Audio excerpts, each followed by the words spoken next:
Maganda umaga, ako si Joseph. In Tagalog, a traditional greeting as the sun breaks of you are more beautiful than the morning. Hello, Rockville. I appreciate the opportunity to share in Sunday worship with you. Thank you to your congregation and your ministry team for inviting me. And this is all the more meaningful, experiencing your ongoing remembrance of Matthew P. Taylor, who I had the honor of working with as a member of our drum leadership. As the second generation UU, it is good to be with you. As a biracial Asian American and transracial adoptee, it is good to be with you. As a fellow wanderer and worshiper in our liberal religious tradition, with a commitment to anti-racism and anti-oppression, it is good to be with you. As I listened to the words of the Reverend Ninan Soto in our reading, A Time for Work, I thought about my earliest memory I have of the Reverend Rebecca. It was the 1980s, and I had traveled from Oregon to Washington, D.C. to attend a social justice UU conference. It was part of a small group of youth leaders, and a couple of us stayed with Rebecca's family. And I remember sitting around their cozy dining table, Pariza Parza, Mitra Ranama, Rebecca Savage, and myself, 4 young multiracial UUs of color, feeling a sense of awe and inspiration as we made our way in the world together. I felt that generating love, that risking and using our liberty, not for unholy license, but for justice. And I felt moving towards every possibility. So it is good to return full circle to be with Rebecca and all of you today. At our last drum face-to-face gathering before the pandemic, we gathered a caucus of Black, Indigenous, and people of color from several congregations. Listening to the stories, we surfaced the grief, deception, and betrayal that some had experienced. And then we listened more. And beneath the ash, we found the ember.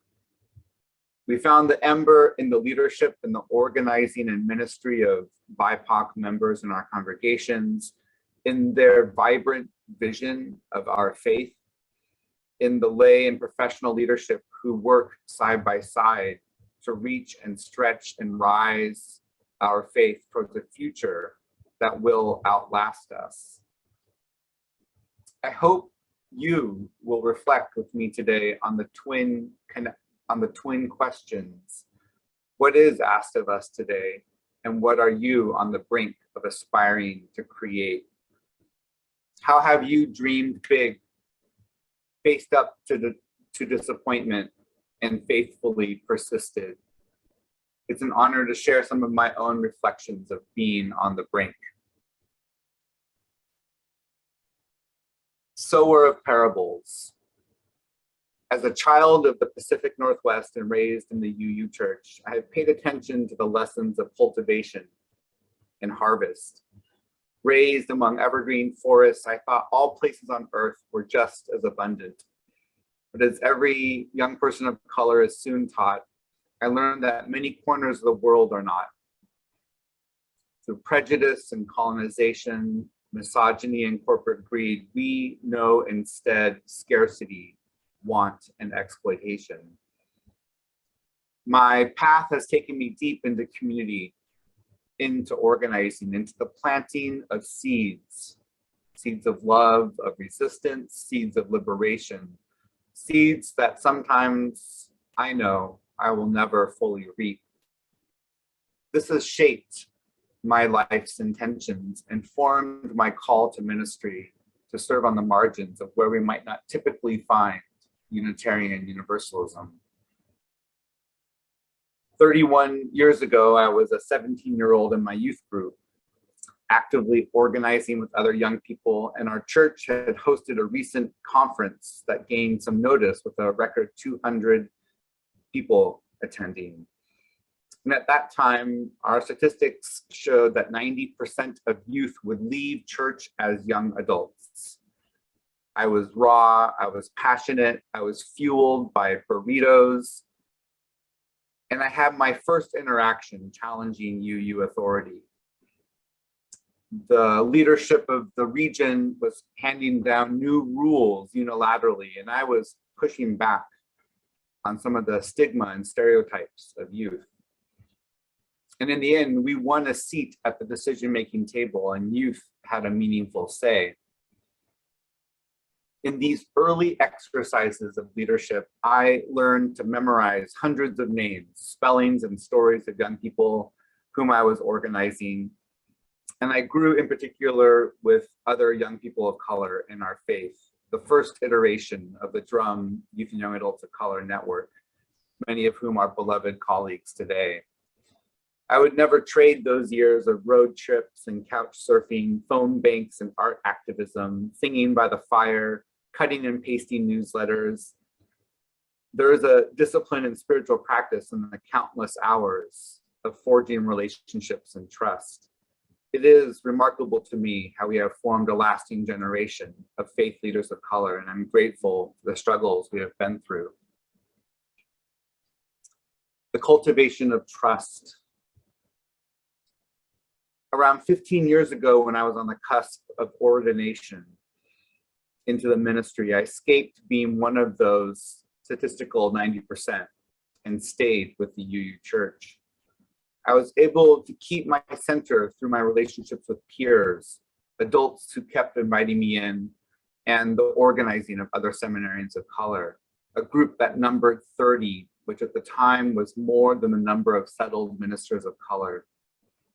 These colleagues were and still are my community of care. I could smell and taste the culture shifting, and I was propelled by it. I had my preliminary fellowship in my hometown of Portland, Oregon, and yet it was also one of the lowest points of my young clergy life. I had been contacted by a local reporter who had a new beat on race and culture.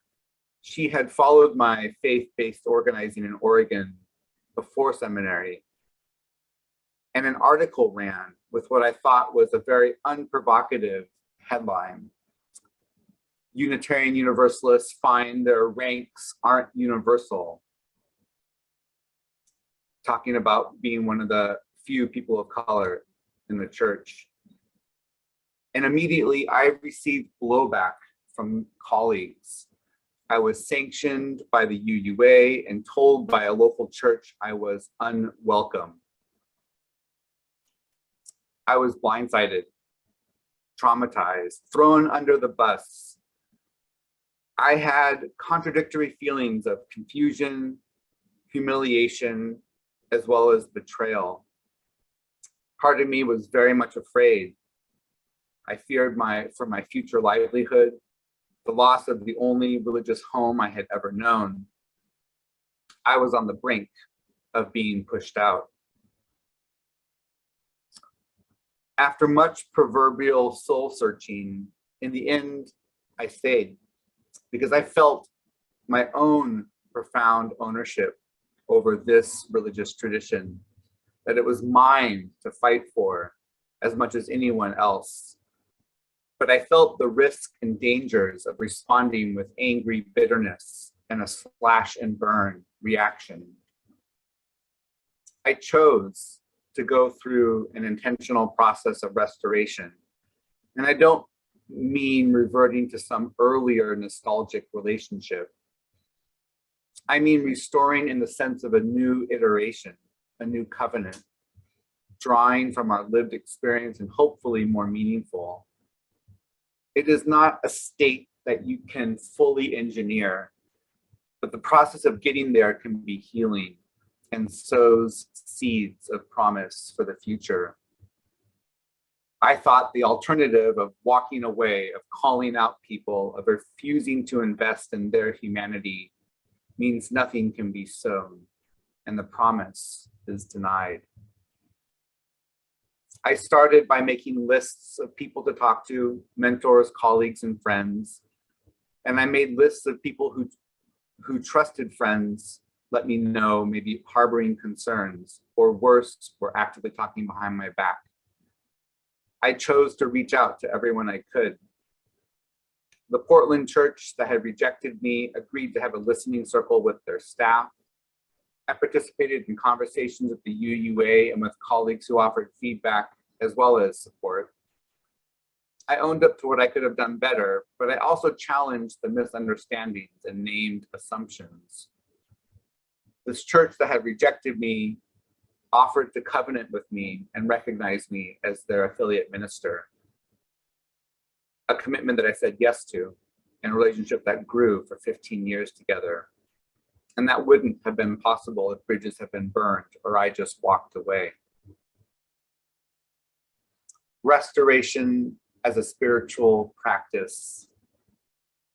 The ministry has its valleys and peaks. Through the years, I went through this and other heartbreaking challenges. I was fired from a job. I had frustrating disagreements with colleagues. And as my community ministry grew, particularly with the Asian and Pacific American Network of Oregon, I also experienced being bullied, dehumanized on social media, and dealing with anonymous feedback that sought to disparage me. I went through burnout and the question of my purpose. We all have a front row seat to a whole range of crises and conflicts that can really take a toll on us and even among us. There is a breaking of trust, a trust that is often unspoken and forged through our practice as a minister. This severance of bonds can feel seismic at the time, like it can never be repaired. That experience with the UUA and the backlash taught me profound lessons about restoring trust.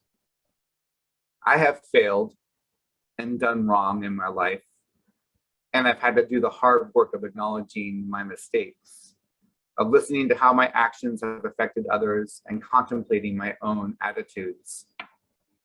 I've had to dig deep to listen with more humility, to recognize my ignorance, and make new personal commitments to change. But what is the promise of restoring broken trust? In this moment of pandemic and politics, of climate chaos and racism, we can see broken trust with each other at every turn. We have broken trust with the earth. We are seeing the world on fire right now. And more than ever, it feels our very survival hinges on restoring trust between all living things. As I've reflected on this and other difficult moments, I have sharpened my belief in humanity and in the potential and power of building practices of restoration, of sowing seeds. And there are countless examples that surround me. I hear colleagues and leaders resist the essentializing and demonizing of other people. Strong prophetic voices like Loretta Ross, Grace Lee Boggs, and Arundhati Roy, Bell Hooks, bless her, Adrienne Marie Brown, Thich Nhat Hanh, have rejected the idea that people are disposable, even people who do you real harm. We are encouraged to invest in each and every relationship as though they are necessary for survival. All around me, I see people approaching neighbors with kindness and optimism. The mutual aid has been incredible, a space of grace. However hard things are, many work to be the flower in the cracks. Today, I have returned to the Philippines to be close with my partner's family and to build on ministries that were part of my early formation nearly 20 years ago. I recently hosted a group of Kazi Indian people who are Unitarians, many who I met as a youth organizer traveling on foot through Northeast India. I've had the occasion to visit Penang, Malaysia to connect with a seminary mentor, one of the first Asian American women in our ministry. And I've been building relationships with UUs in Hong Kong, Singapore, and Indonesia. And as I am renewing and reconnecting with Unitarian Universalism in Southeast Asia, I have come to appreciate more deeply the gifts of our faith, particularly our UU ability to affirm and promote a high degree of self-determination with interdependence in our religious life. The faith communities here are more fundamentalist in my experience, and they have a deep influence on governance and the larger culture and way of life. People's faith reveals the DNA of their society. The fastest growing churches in the Philippines are far-right evangelical Christian and Mormons in the Philippines. Reactionary conservative forces are gaining amongst Buddhist and Muslim communities in Myanmar, Thailand, and beyond. Ideas of democracy, the rule of law, and human rights struggle to evolve under the weight of colonial history and neoliberal capitalism. With authoritarian governments on the rise seemingly everywhere, there's a synergy with these more dogmatic and rigid religious institutions. And yet, like the flower in the cracked pavement, I have found UU churches grow in extremely impoverished and fascist contexts. Unitarian Universalism models a way of life that is healing, pluralistic, and just. It holds a promise to global interdependence and localized intentional conversations and movements for decolonization and just transition. The tragic murder of African-American George Floyd is eerily similar to a local story here of Kian de los Santos, a 17-year-old young man from the slum areas of the Philippines who was caught on CCTV begging for his life from police officers. Caught in this government's war on drugs, he's heard on camera begging, "Please let me go. I have school exams tomorrow." And then the police executed him. His family's only hope for survival was extinguished. 30 years from now, my eldest daughter will be 45 and my youngest 43. And I pray they have gained wisdom from building the beloved intergenerational, multiracial, and international community. I pray they are boldly living in a time where they are leaders of industries, no hesitation or shame over their talents and vision. I pray they are in control of their bodies, no fear or threat of harm as they determine their own futures. I pray they are tending to their families, chosen and by blood, with care and the resources they need to thrive. But this will not happen by ambition or aspiration alone. We cannot just want or imagine this into being. I've come to believe that the goddess is in the details. A discipline and spiritual practice of organizing is needed to bring it into harvest. Through one-on-ones and spreadsheets, through understanding our unique self-interests and introducing people to one another, setting up email lists, sending out calendar invites, keeping contact information up to date with permission, of course. Through doing the best we can with what we have, even when we may not have much. I am moved by my experiences here in Southeast Asia of the tireless dedication to create, to generate, to restore in the face of terrible oppression and extinction level events. As Unitarian Universalism, what is asked of us today? In these troubling existential times, what can feel like a drought of meaning and inspiration? As a community, we can serve as a deep well of healing and growth. We can and will be restored through building connection and trust. Each time we choose to respect instead of demonize, to be generative instead of extractive, to humanize instead of criminalize, we are living our Unitarian Universalist faith.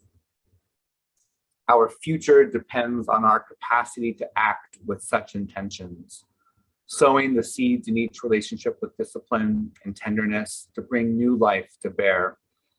It is in these webs of existence that hold us, that care for us, that pick us back up and help us to be better. We can share spiritual strength that holds people back from the abyss. Turn the corner, that allows all of us to see a vibrant horizon. Thank you for letting me share with you this morning. Blessed be, and amen.